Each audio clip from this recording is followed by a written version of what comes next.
Shalom saudara, pernahkah aspirasi kita di gereja lokal kita ditolak, dicuekin gembala, atau kita kecewa sampai pindah mencari gereja yang lebih nyaman? Namun saya ingin katakan, tetaplah tertanam di gereja lokalmu. Dalam edisi Voice of Pentecost kali ini, kita akan membahas tentang tertanam di gereja lokal. Markus 4 ayat 26-29 menggambarkan kerajaan Allah seperti proses bercocok tanam. Ayat 27 berkata, benih bertumbuh tanpa diketahui orang. Pertumbuhan terjadi di dalam tanah, di tempat yang gelap, yang tak terlihat. Demikian juga saat kita tertanam di gereja lokal. Ada proses yang tidak nyaman dan tidak dilihat oleh orang lain. Sayangnya, banyak orang menyerah di proses ini.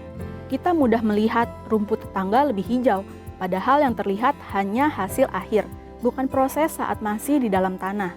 Benih yang terus dipindahkan butuh adaptasi dan bisa mati sebelum berbuah. Yohanes 15 ayat 2 menuliskan, setiap ranting dibersihkan supaya lebih banyak berbuah.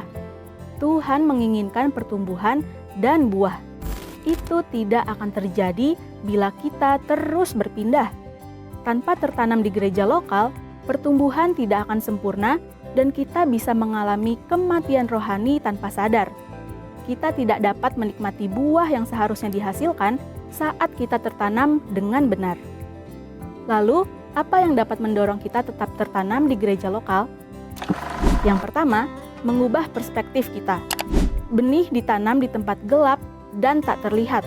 Perspektif kita harus diubah, ditanam atau dikubur. Di dalam tanah, kita bisa merasa sepi, tak dilihat, semua terlihat buntu. Namun, kita bukan dikubur, kita ditanam. Jika merasa dikubur, kita akan berhenti bertumbuh.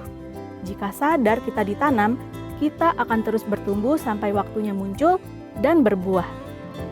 Ingat, Anda sedang ditanam, bukan dikubur. Yang kedua, jalani proses. Proses membentuk manusia menjadi lebih kuat. Alkitab menggambarkan hidup seperti tanah liat di tangan tukang periuk. Sebelum jadi bejana, tanah liat diremukan, ditekan, dan dibakar. Tidak ada yang luput dari proses. Proses menentukan seberapa kuat akar kita. Mengalami proses di gereja lokal adalah wajar agar kita kokoh.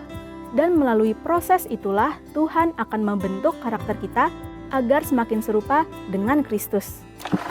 Yang ketiga, berhenti membanding-bandingkan. Lea merasa tidak dicintai Yakub yang lebih mengasihi Rahel. Meski Lea melahirkan anak-anak, dia tetap tertekan karena terus membandingkan diri. Karena sibuk membandingkan, ia hampir tidak melihat berkat yang Tuhan sudah berikan. Demikian juga saat kita membandingkan gereja, pemimpin, dan rekan pelayanan kita dengan gereja lain. Kita tidak melihat berkat dan tujuan Tuhan saat menempatkan kita di gereja lokal kita yang sekarang. Keputusan terbaik bagi benih adalah tetap tertanam di tempatnya. Mari ubah perspektif kita bahwa saat ini kita sedang ditanam, dan mari jalani proses dengan ucapan syukur dan berhenti membandingkan. Pada waktunya, kita akan bertumbuh dan berbuah lebat untuk dinikmati diri sendiri dan orang lain. Saudara, untuk penjelasan lebih lengkapnya dari tim teologi kami, silahkan buka link yang ada di atas atau scan QR Code yang tersedia. Tuhan Yesus memberkati.